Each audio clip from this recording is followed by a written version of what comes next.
Hey, everybody, and welcome back to the Lumineers Quest podcast, where we talk everything Lorcana. I'm Zach. I'm Jacob. And thanks for coming on this journey with us. Okay, we teased it last episode. If you listened, I guess it was towards the end, though, so if you have to be like a true fan to have caught this one, but we're doing our meta predictions / what I'm going to call fun off-meta deck shenanigans. Like, is that can I make that into a segment? Shenanigans. Okay, hold fun on. off-meta shenanigans? Visions of the future. It's actually vision of the future. I learned that recently. Vision of the future. Sail. Sail.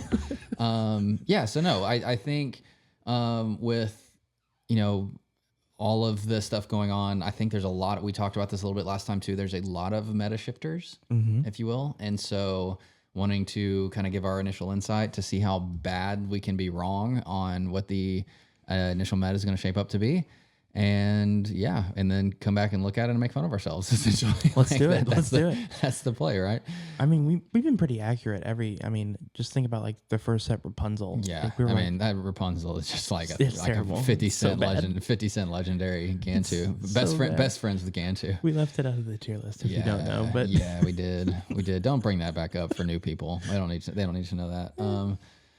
But yeah, I guess we gotta kind of run through this one. We got some fun events going on in like an hour. Yeah. And so we gotta jump into it because we got some stuff we need to go do. So with that being said, let's jump into it. And I forgot to mention this early on last time, but I'm going to do the shameless plug I normally do. If you're going to buy singles on TCG Player, we have an affiliate link in the link below, and it's the best way to help out the podcast. So we really appreciate any support you give there. Buy those Jim Hawkins. Let us know. Yeah, buy the Jim Hawkins from last time. Or card of the week, buy your Calhoun. That's right. We're sticking with the steel meta here for some reason. Calhoun is the 2-cost uninkable rare in steel. The Marine Specialist is a 3/2 stat line with resist 1. So nutty for a 2-cost card. And then, let's just make it even more nutty. Level up during your turn. Whenever this character banishes another character in a challenge, gain 2 lore. So, baby Robin Hood. Which, can I just say, I'm so glad that Calhoun got actually a cool card. Like, that's a really cool character from the movies. So her getting a good card. I feel like they do that with everyone, though. I mean, you've got Flaversham and Calhoun and I know, but Diablo. Baymax doesn't necessarily have a great card. There's certain characters that you want them to be a really good ability overall. Yeah, like Raya. I think we finally have an outstanding Raya. I think we have an outstanding Raya here, and an enchanted Raya that I'm gonna have to get on. If you've been around forever, when they announced Raya and the Last Dragon, I was like the #1 fan, and then they just kind of said, "Hey, we're gonna give it to you, but we're gonna make them really bad." Hopefully, that's not the case with Dash. Your boy. Oh God! If they make I told you, if they make a bad Dash, I'm literally picketing in front of Ravensburger NA's home office. I'm gonna go take a week off, and I'm literally gonna be like, errata Dash already. Like, just print a better one. Just say it was a joke. Just say, psych, we tricked you. That's not the real Dash. And nobody will bat an eye. Just do it before it comes out. I mean, they're just gonna make a rush evasive, and No, I need it to be rush evasive, 4,000 strength with 4,000 health, and basically, and then quest for 100. That's what I need. Rush evasive can challenge twice in one turn. Rush evasive, like Scar, can just ready after every challenge, and then every time he banishes somebody in a challenge, he gets 5 lore. Yeah. So Calhoun. Yeah. So Calhoun again. I think having it is a massive aggro deterrent, because if you quest and she banishes you, you got your lore, but I also got my lore. I have a character you don't. Mm-hmm. Yeah. It is a insane tool against aggro. Insane. Because it doesn't get strength, or it doesn't get stormed. If you're in an aggro world where the other things are doing 1 damage, it's not then dying the next turn either. Like if Cinderella storms it, cool, I'll just kill you next turn. No big deal. I think you definitely have to, I don't want to say it's the central piece of the deck, but I think you have to be, anytime you have an uninkable card, you have to use it as one of the building blocks. And so I think it's definitely a building block of a couple different decks. I've played around with it a little bit and more of an aggressive style blue steel deck that was incredible. Genuinely, it was murdering everything. And then I played some red decks and just got obliterated. And so I was like, all right, back to the drawing board now. It was actually really, really good. It was the Calhoun and the new Alice that give something ward, and so it was Calhoun. The curve was Calhoun, Alice into Pluto, the new bodyguard, the 5/5 bodyguard. Give that ward so they can't like ping the damage onto it to then like lower the strength.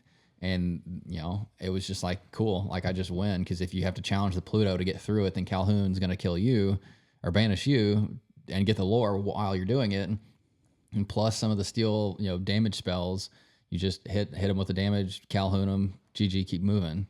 It was really, really cool deck for sure, but yeah, red it's terrible against, so kind of gave up that dream pretty quickly, unfortunately. But yeah, okay. So Calhoun, pretty fun one. Okay, any other news of just what's going on? I mean, I think for me, it's testing central. We're 2 weeks away now, I guess, from the first DLC in EU, or DLC, the Continental in EU, which is going to be very good to get some data for the NA folks that are going to either the LCQ or the main event. And so yeah, just test, try to come up with stuff. I'm narrowing down my deck list deck choice, I guess, to 2 with like an outside third potentially.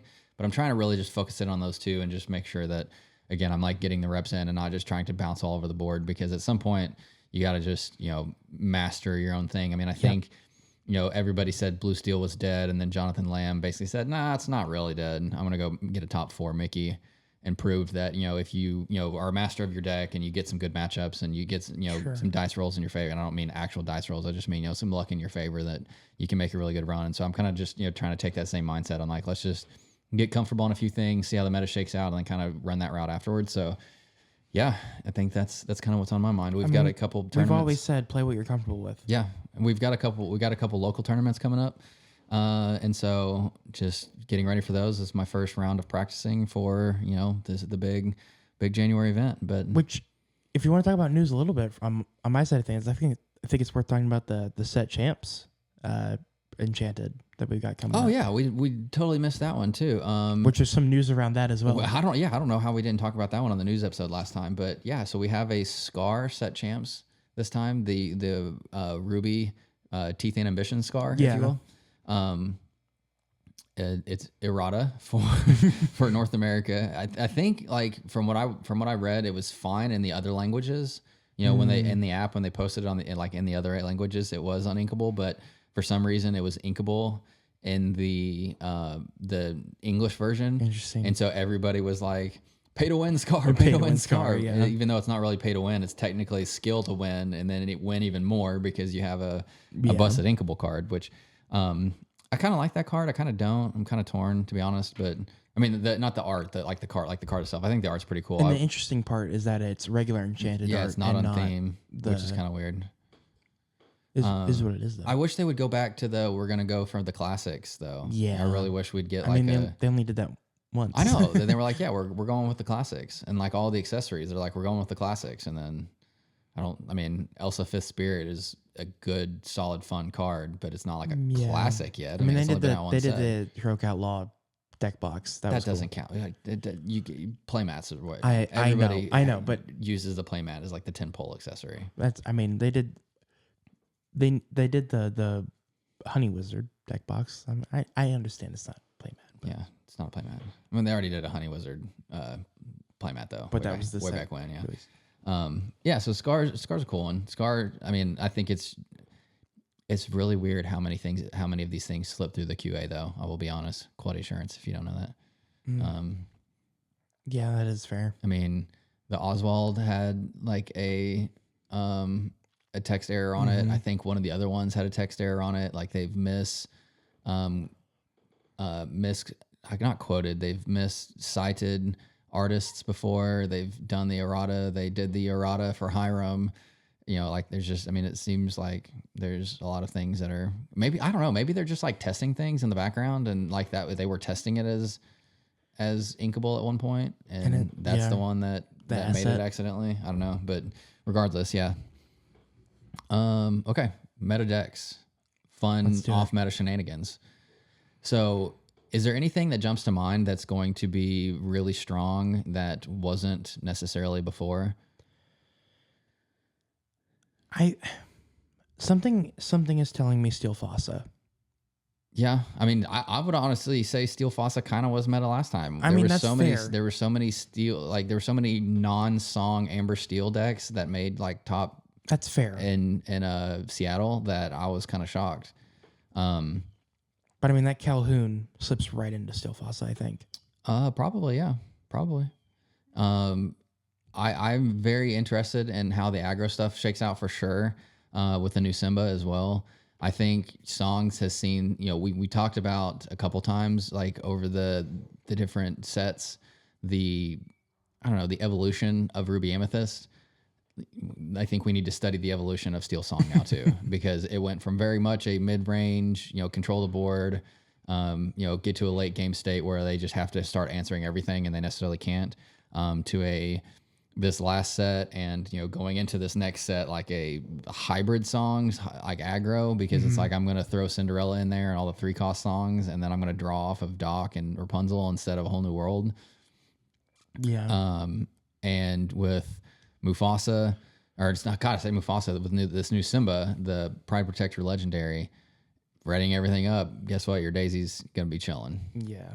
Yeah. I mean, I don't know. I think when I think of something that gets upgraded by, say, a Calhoun or a Simba, I think Steel Fossa is definitely an interesting one that might get even more meta relevancy than it had in the past set. I would say regular Mufasa has some potential to return too. I think the new Raya that we've mentioned a couple times That's fair. has a lot of potential to add some strengths in there, because you can play a Maui with Raya on board, Ink, basically like pseudo Maui Scar to go take a couple things out. You can obviously then just ready like one of your characters that you want to protect and just have whatever card, like a Gaston, for instance. I think a lot of people have talked about like using Gaston's ability to exert to take 2 cost off of the next character, and then Ink with Raya, and then ready him up and do it again to like have just like a ton of value. And so I think there's a world where, the normal Mufasa builds have a playability. But I think overall, Sail is just going to keep the normal meta. Sail is just a incredibly broken card. Sail and Go-Go. Well, Go-Go, I think, was she on top of both of our lists? No, you left her off your list. That's right. Yeah. Go-Go was top of my list. Sail was number 2. I think those could go interchangeably depending on the meta you're playing and the build that you have and your overall like likes or dislikes of decks. I feel like such an idiot for leaving that out, but whatever. Again, we never make mistakes. No, never. Luckily, I got your back on that one, but I left Maui out too. But I think left what out? Maui. Maui's good. I don't think Maui's like game breaking. I think you have to build around him, and so I think he definitely is going to cause some definite changes to like Ruby Sapphire and Amethyst or Ruby Amethyst. But yeah, Maui's obviously super good too. Playing like having a Maui on board and then playing Visions, develop your brain, like digging something out and playing another action and like just going through that chain of actions that you normally do as a Ruby Sapphire player, but getting lore for it as well seems pretty tasty. Yeah, for sure. Yeah. So, with that said, I think Ruby Sapphire just got better. And I know I've played it, but in the last DLCs, but it honestly, and I've said this and you can believe me or not, and I don't mean you, I just mean everybody in general. I really didn't want to, I didn't want to go into mirrors. I feel like I'm proficient with it. And I would say even probably a little above proficient. I would say I'm probably, a B plus, maybe A minus, Ruby Sapphire player, but I didn't want to do it. And I just didn't feel comfortable enough on anything else to consider it. But with Sail, the whole ramp into like your Sisu / removal against the green steel, well, you just ramp and keep the cards with Sail. Like, no need to discard anything this time, or no need to worry about discard this time because I'm keeping all the cards in my hands. I'm going to ramp to Hiram without having to discard anything or without having to ink anything extra from my hand. Super fun. Yeah. On top of that, the craziest thing is Sail into ink again, and that ink can be used. So ink into another popsicle, ink into Fire the Cannons if you're been testing some blue steel stuff like I have. Yeah. Ink into turn 2 Fire the Cannons is nuts. It really is nuts. Think about that. Tipo, you can't use that ink. Sail, I'm just going to hit you. It's crazy. It really is such a massive tempo swing because they've lost a card because they played it and they just got cannons. you haven't lost anything because you drew and inked again. So you've ramped yourself. You don't have any less cards. You've actioned on the board or played another item or whatever it is you need to do. Like Sail's just crazy. Sail made Ruby Sapphire so much better. And it made Sapphire Steel better too, but it just made Ruby Sapphire 10 times better. That's fair. I mean, no argument there. And then I would say Green Steel. I don't have a good pulse on Green Steel. I mean, we talked about it at the beginning of last set when Bucky died. I think we both said like something's going to come up and it's going to figure out how to happen because the tools are just too good. We just couldn't figure out what that would be. And I didn't by any means think it would be the most oppressive thing to continue to be out there, but it definitely was. And so I think it'll probably have a very similar shell. I mean, we talked about this a little bit. I think the new Basil and the new Honey Lemon are very interesting. Mm-hmm. I could be really off base on this too. Again, I don't have a pulse on this deck at all, but I think those are two bodies that quest for 2 that both discard. And so what we've seen over time is like Dragonfire got shifted into Medusa / Tremaine. A lot of the other like actions over time that were just actions that then turned into bodies, like Friends on the Other Side, very much is still played, but I would say Rabbits and the new Genie are just, if not more important, because their body's on the board and they're getting the same amount of cards.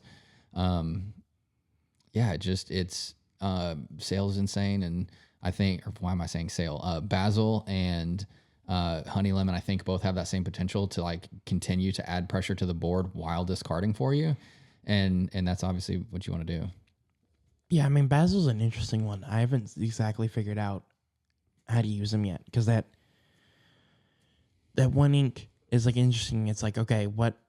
Because obviously you do that instead of a sudden chill, right? But like, there's like, okay, is it worth playing this character then instead of getting a discard out there and drawing off John first? Like there's certain playlines that need to figure out. I see what you're saying. I think it's very dependent on the matchup too. Obviously, if you're playing an opponent that you need to just like really really dwindle their resources, then you always go with that first.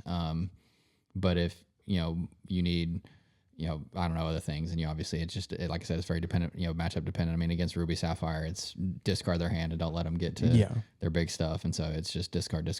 But same for Honey Lemon. I mean, it's a 4 because it's a 2 cost and then pay 2 to discard on play.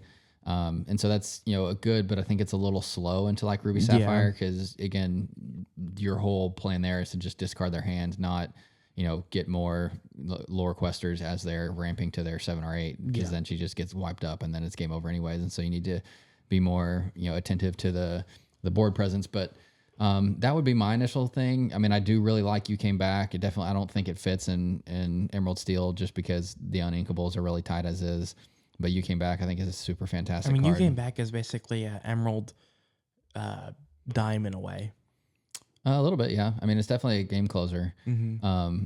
But obviously, I think you have to slot in some go-go's, how that looks again and what you do. But I think the biggest, ding against Green Steel was that, if Ruby Sapphire does get a top deck, be prepared. Or if you do get a top deck Tink to, really lock down the board and Sapphire Steel. Or you do get behind and you have to start challenging things and, you don't get the board presence as you necessarily want. Or, Prince John and a bunch of your stuff does get swept up and grab your swords. Like, it's really hard to come back then.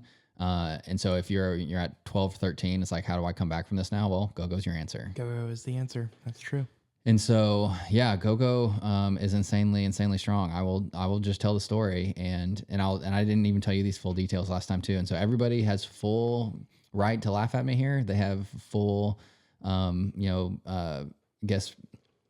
permission to flame me on this one, but I'll give you this. So I told you I was playing Mo and he double Go-Go'd me. But so to set the stage, I was playing blue, like relatively traditional blue steel. He was playing new amethyst, emerald, testing some stuff. And he had 2 rabbits and a goat on board. And he was at 9 lore and I was at I think it was 16 with just a boatload of stuff on board and a dime in hand. And I was like, hey, I got a dime in hand. Like, I don't want to slow roll you. And he's like, oh, let's just play it out. See how it goes.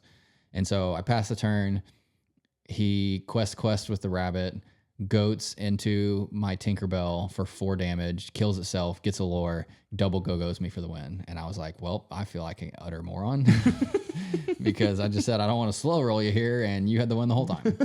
And so, boy, was that an eye-opening experience, because go-go completely shifts the way that you have to think about attacking into an Emerald deck, because it's always a liability now. Like, there was a game where I was playing where I had damage on one of my characters, and I was like, I need this thing to die. I literally like ran a Hiram into something to kill itself because I needed it to die, because I can't have the damage on it. Like, it's it's a very crazy dynamic playing against the go-go for sure. It's weird. So yeah, ward is insane because they can't target the ward character. So even if the ward character has damage on it, you can't say like, I want to get the damage from that character, because you can't target it because it has ward. And so that's very helpful, as ward has always been extremely, extremely powerful. Yeah. It gets even more so that way, but go-go is just utterly busted insane, because if you're this is my one tip of this set for Azurite Sea. I promise you it will not change. This will be the number one tip you have to get a grasp of if you're trying to be competitive. If you're playing an Emerald deck, you have to be very cognizant of go-go math. You know, there's goat math out there. There's dime math out there. There's like goat bounce math out there. There's other like things to help you close out the game. Go-go math is a completely different story. Go-go math is nuts. Because you have to, like, there's a world now where you don't want to positively trade, keep your character on the board and not their character, because then you just get go-go'd and it's all, and it feels awful. And so there's like a lot more, like there was a turn where I was trying to basically evenly trade both of our sides of the board, because again, I was in the lead. This one was very barely. I think it was like, I don't know, 17-15 or something. But I was like, if I can just trade off his board and keep my side undamaged, then I'm fine. Couldn't do it. He had one character on board, and then like I knew he had a goat in hand because he had bounced it or something, and I was like, I can't take out that character to keep the goat from winning the game, but also, and so I was like, I can't win because I know he's gonna go me. I know he's gonna goat me, like one of the two. Like I have to take it out, but I can't take it out, but I have to. And so it's just like you have to be very aware of like when you're choosing your targets to go in and I mean targets as in like when you're targeting to go in and like start questing, because Elsa's crazy, Fox is crazy, Go-Go's crazy, like all of those things tap your stuff and like make it available to be challenged, and it's not fun. That's the game we live in, the meta. Go-Go is very like, it changes the decisions without even knowing that it's in their hand. Yeah. Like there was a world where I can't even remember the name of it, but not the Eye of Fates, but the one where it's like on the submarine and like the guy's looking through the peephole and it basically says, look at your opponent's hand, draw a card. Yeah. Can't remember the name, but for the life of me, I was like, I'm just going to throw those in my deck then. And I'm just going to see if he has the go-go. And if he doesn't, then I'm going to start attacking. But then like, it's just like so bad into every other matchup, and it's just like a dead card, and the card slots are so tight as is that you can't just go throw bad stuff in there just for one matchup. And so I gave up that one pretty quickly. But yeah, it makes your decisions so much more difficult playing against a green deck. Okay, that's way too much. I don't know how far. I said we have to be relatively quick here, and we're 23 minutes in, and we've only talked about green steel. Okay, well, we're talking about emerald, so we'll talk about emerald amethyst. Pretty quickly. It had the best conversion rates at the last two DLCs as far as, amount of players making it to day 2 versus the total population of players. I think it's going to be just as good. I think it got even more draw power with the new Diablo. I think it got even more like close power with the White Rose. And then you talk about Go-Go to close as well. I think it's going to be an extremely strong deck to play. And it's going to look, I think, similar, but again, just the amount of pressure that it can continue to put on. The new Genie, I mean, a 2/4 evasive body, if you're not playing red, is so hard to take care of. Yeah, I mean, there's no argument there. I mean, with questing for 2, and it replaces itself. There's not much. I mean, double sing storm, like. Yeah, I don't know. I mean, there's just not. But again, yeah, that's one of the few ways. That's one of the few ways to do it. Like imagine like Grammatala and Sapphire. I mean, imagine that questing for 2 instead of 1. I mean, that just puts so much more pressure on for Ruby Sapphire. But so I think that one will be really good. I've played around with that one a little bit. I think it's really fun. I'm starting to get the hang of it just a tiny bit. And, Fred, I mean, is really fun too. Fred is that the one that When banished in a challenge, yeah. get 2 lore. So basically like a Baloo. But that one's obviously very dependent on the meta. I think if it's a very steel heavy meta, you probably don't play him and play something else instead. But yeah, there's just so many shift lines in that are really strong. Clarabelle's insane, obviously. If you want to go a Diablo route, you've got 8 Diablo shift targets now to make that really more consistent. I don't really love that one just because then you have to play a bunch of actions to like enable that. But yeah, I think on the Emerald train, I think Emerald Amethyst is just going to continue to level up, just like Emerald Steel probably will too. I mean, yeah, I mean Emerald Amethyst I think was one that going into it, I was like, yeah, this might even evolve. I mean, it's really decent right now. It's really good, but it might evolve. And I'll talk a little bit about that in the shenanigan side of it. Okay. So, talked about Ruby Sapphire, talked about both Emerald decks, and talk about Sapphire Steel real quick because again, that's one of the ones that I've kind of been tinkering around with a little bit. I think it's back into a wheel world, a whole new world. Could be wrong about that, but the thoughts on the no whole new world route of the deck choice is that you can get into big bodies and you can play things like Simba and more Tamatoas and more Aerials and Hades and all these big characters that have a lot of impact on the board. I found out playing against Emerald real quick, all of those are liabilities, every single one of them. Really? 7 willpower on Simba, 6 willpower on Hades, 5 willpower on Tinkerbell, wow. 8 willpower on Tamatoa. And let me tell you what, when your opponent's playing a go-go, that is a juicy, juicy lore gain. So does it have somewhat of a advantage over Steel Sapphire now? I would say the no whole new world version, it's very much an advantage because Cogsworth doesn't even matter. Goat Fox deals 7 damage. If you've got 2 Cogsworths out, it's still dealing 5 damage to something. Mm-hmm. 5 damage plus go is 5 lore. Like, how many things can you get 5 lore in one turn? And 5 damage. I mean, like, it's nuts. Yeah. So I think the whole new world version is a little different because you can just like utterly ramp. You can just dump your hand, ramp, and then you can just do an ungodly amount of things and find your aerials faster and get to your dimes quicker and whatever else is that you need to close out the game. So that's kind of where I'm at right now with the Sapphire Steel. I think the new gem, as I talked about last episode, is utterly insane. He has a little bit of a liability into the go-go because he is one of the higher willpowered characters, but with the 5/5 stat line, he's going to positively trade with everything up until that point, and so you can just keep so much of a control over the board that I think that one is worth it. But I think maybe I'm optimistic here, but I think Sapphire Steel's in a pretty good place. I think Sail again really shores up the matchup. Spread against a lot of things you need. It gives you a little bit more draw, gives you more positive ramp. You've obviously got your old Irem stuff. You've got the Tinkerbell. The gem shift line is very good into aggro. So I think overall, and then Aerial Dime into Ruby is just backbreaking. Aerial's always been a sleeper, I think, in certain cases, but yeah. No, I mean Aerial's. I think Aerial's like very much understood in its circle, but it's definitely like overlooked in like the overall meta. I think probably, but. I just had a shenanigans idea.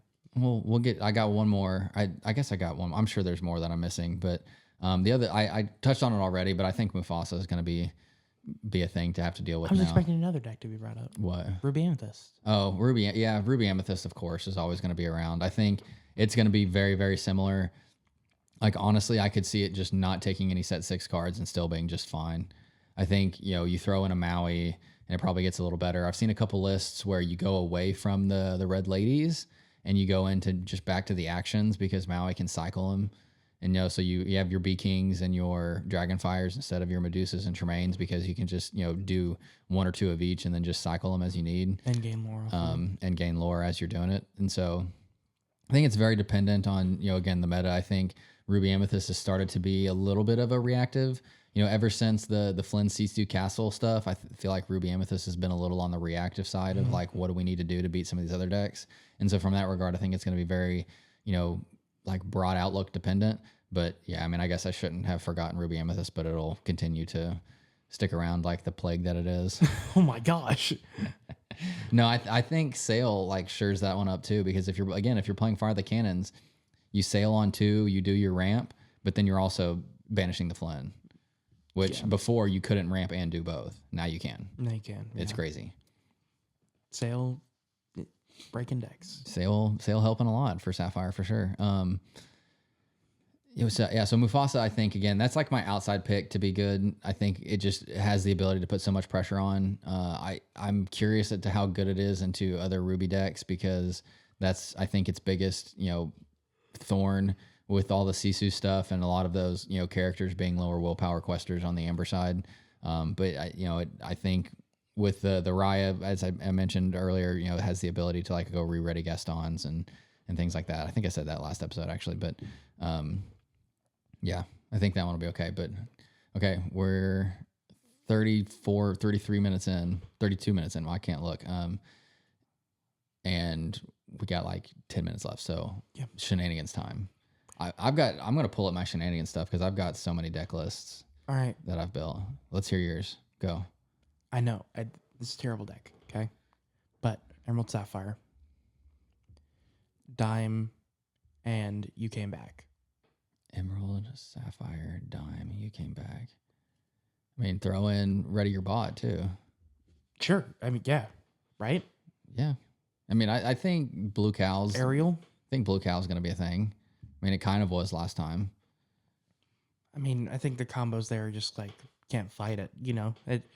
That's all your opponent. That's all your turn. Your opponent really can't. I played around with that one a little bit with the Bend to Your Will too. You just ramp to 7 real quick and then just like discard their hand. Yeah.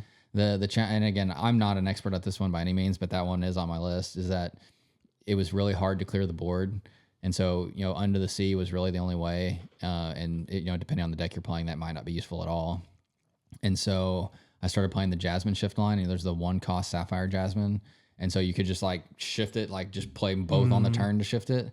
And that like helped, but it still was like, I felt like it was too combo / gimmicky to like really be valid. But again, this is shenanigans. And so that was really fun. Ramping to Bend to Your Will or Clarabelle, you decide, which is kind of crazy. There were a couple turns. It's like, do I just want to discard them or do I want to draw first and then discard them?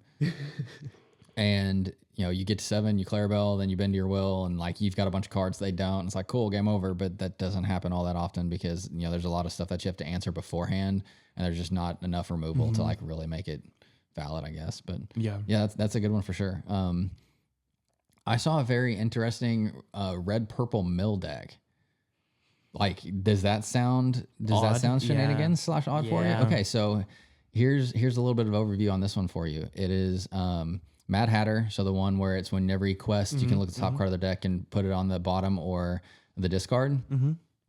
So just quest away and just keep discarding stuff. Then you have the new action, the Very Merry Unbirthday. Each opponent puts the top 2 cards of their deck into the discard. You have Mad Hatter's Teapot, which just says exert 1 ink. Each opponent puts the top card of their deck into their discard.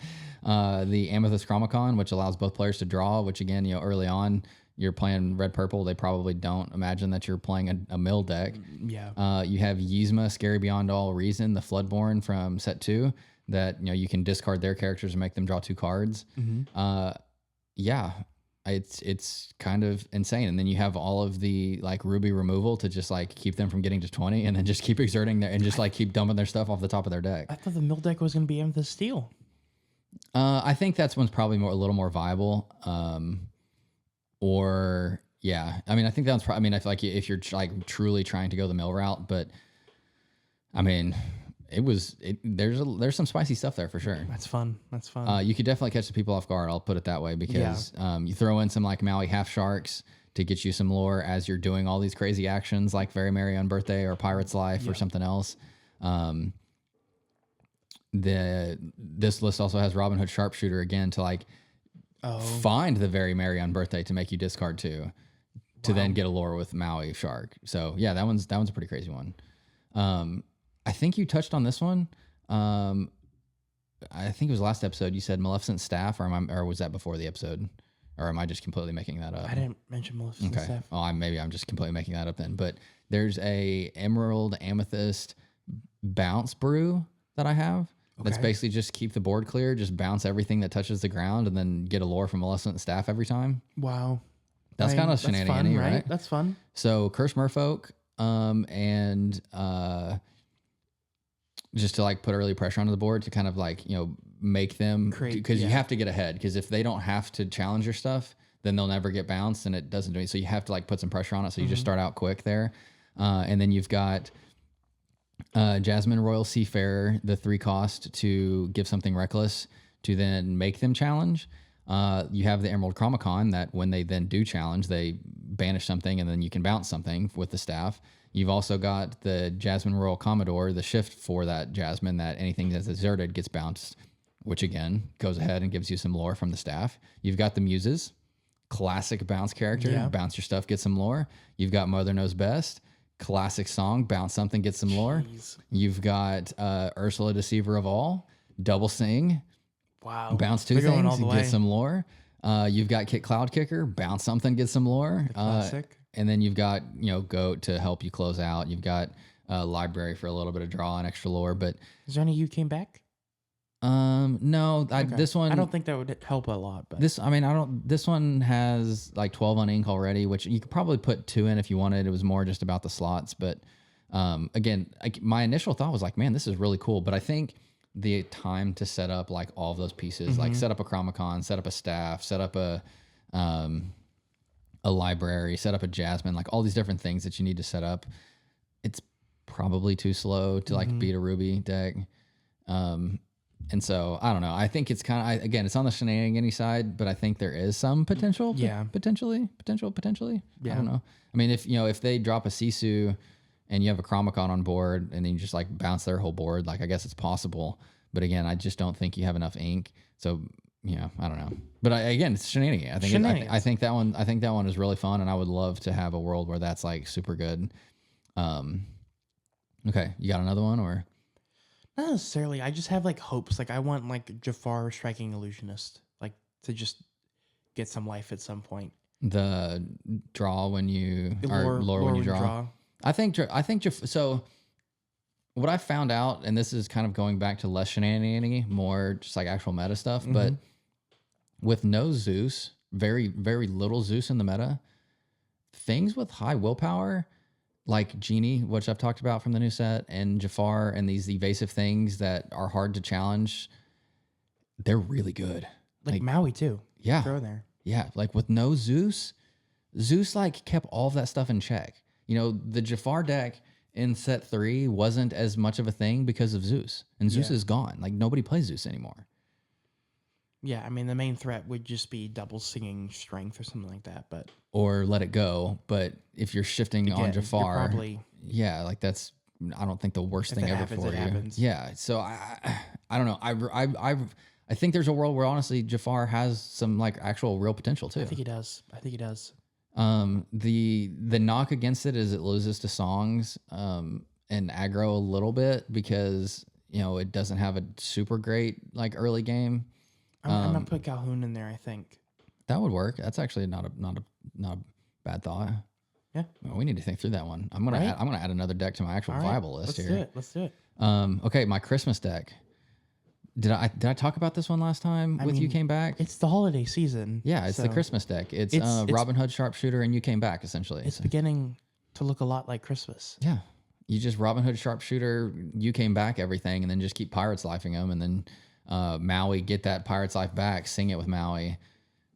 That's life. Yeah, just do like 14 lore off of Pirates Life, and then they hate their life because they're at 0 lore, and so you're just like, they hate their pirate life, or do they hate your pirate life? They just hate pirates' lives in general. They don't. Okay. They got abducted. Like, I can't think of the Keira Knightley's character's name. Elizabeth Swann. They got abducted by like Elizabeth Swann into the pirate life, and they're not about that life. She married a pirate though. He wasn't a pirate when she liked him, but he's a full-on pirate, dude. I know. I said when she started liking him, he wasn't a pirate yet. But then they got. That's fair. He was blacksmith. Yeah. Yeah, I think that those are like my super fun ones. I mean, you talked about the Blue Cow deck. I think that's a lot of fun. I have 2 different Christmas builds, one with Diablo, one without. Actually the non-Christmas build, I should probably talk about that one just because it's kind of fun and I think you'll like it. So I have it to where I had Sugar Rush Speedway and a bunch of pirates. And so anytime, and then the new Daisy Duck that says Pirate Captain that says anytime a pirate character quests at a location, draw a card. And so just drop a couple pirates on there and then Pirate's Life and throw Sugar Rush in there and then move everything to it and then quest for, I don't know, 4 or 5 and then get 4 or 5 cards. Location move is there's a lot of stuff that helps it. Yeah, I mean, it's a free move to Sugar Rush too. And so it's just like, cool, I'm going to quest while I'm here and get a bunch of cards. What's the one like when you move to it, it gain 5 lore or whatever? That's the Sugar Rush Speedway too. That's just the Amber one. Gotcha. The new one from this set, which, has the 6 cost move. So those two go together. Because I think it's the Sugar Rush starting line and the Sugar Rush finish, I think, are like the subtext from it. So yeah, those are on there. I think I'll also throw in the new locations deck or the shenanigans from DLC Seattle with the Fix It Felix and all the locations. Oh yeah. Throw in Pluto to that deck that just bodyguards all your characters, and then you've got locations on there too. And it's like you have to fight through my Pluto to get to my Daisy, but you have to take out my locations. And it's like, what are you gonna do? That one's kind of shenanigans, but honestly, I think there's like actually something there. To it, yeah. Yeah, and obviously the pilot for that one proved it because he made it to the top 32 of a DLC, which is insane. What an achievement, though. Seriously. Yeah.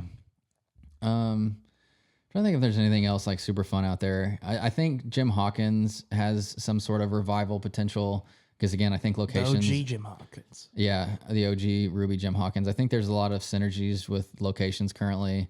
I was playing around with a normal like what you would have seen back in set 3 with Jim Hawkins like Ruby Amethyst build, trying to figure out how to make that work. I think there's definitely something there too, but I haven't quite figured it out yet. The new, or it's not new, actually, the old Tuk Tuk card that says when you play this character, you may move another character plus him to a location for free, and then that character gets +2 strength. And so it's like a pseudo fox, move for free, get to the library, go banish itself, challenging, take something else out, get a card because it moved. Like there's just, if it's a Cusco, like a 2-cost Cusco that do it, you get 2 cards, you get a free trade, and there's definitely some merit to all these locations now. I just haven't figured it out. Locations fully. is its own beast, yeah. Yeah, I mean, I think there's definitely potential there. I just don't know fully, how to like make it all come together to be, a unified thing, I guess. But okay, I think that's not as much shenanigans as I was hoping for. I thought I had a lot more shenanigans. I think I just have a lot of iterations of shenanigans. Yeah, like I have 2 blue-green decks. I have 3 gem decks.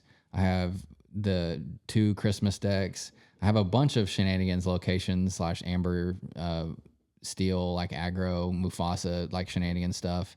That red purple mill one I said. So yeah, I mean there's probably like 10 or 12 shenanigans ones here.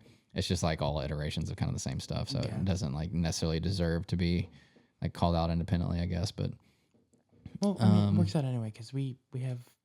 Yeah, I need to go eat. All right. Any final thoughts? What are your? I mean, I think the Jafar. Okay, so Jafar. Okay, we actually need to like theory craft on that a little bit.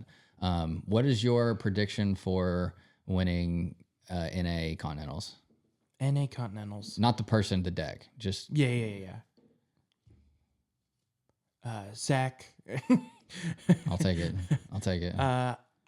I'm gonna go with Emerald Amethyst. Yeah, I think there's a strong one for that. I think it's always been underrepresented, and so it's not as well known to play against. And Gogo is just incredibly Something with Gogo powerful in it. I'm gonna go ahead and throw this out there too, just because I said it before and I want to say it again. Mo, who's from our local community, that's also going. I have full like faith that he's making it to Worlds. Like I with every bone in my body, like.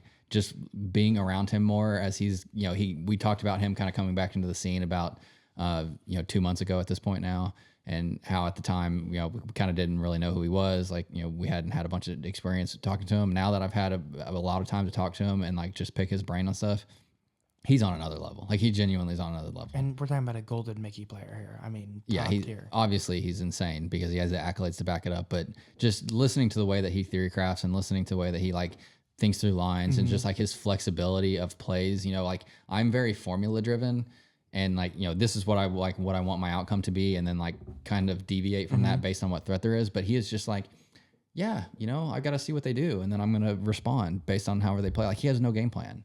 Like, and I don't mean that in a bad way. I mean that like in an extremely positive way. It's like I have no game plan. I'm just gonna deal with what they send me. Yeah. And in the best way possible. And so it's just like his mind is just so like incredible and on a different level that I have like, I'm putting it in stone right now. He's going to make worlds, and he's going to get all the accolades, and I really hope so too, because it would be fantastic to like be there when all that's going on. If you want some players to root for, Zach and Mo. Yeah, Mo's gonna and if I somehow do good and make it, like all of that accolades like deserves to be thrown back on Mo, because he's helping me out so much. We got to have a pre-Continentals episode with him on it. Probably That'd be a lot of fun. Need to get him back on here for sure. But okay, that'll wrap it up. We'll leave it there. A lot of fun stuff. Azurite Sea seems like it's going to be incredibly fun. Super excited to dive into all of the new cards and meta and everything as we continue testing. And so will be a good time. So as always, everyone, thanks for listening, and we'll catch you next time. Bye, guys.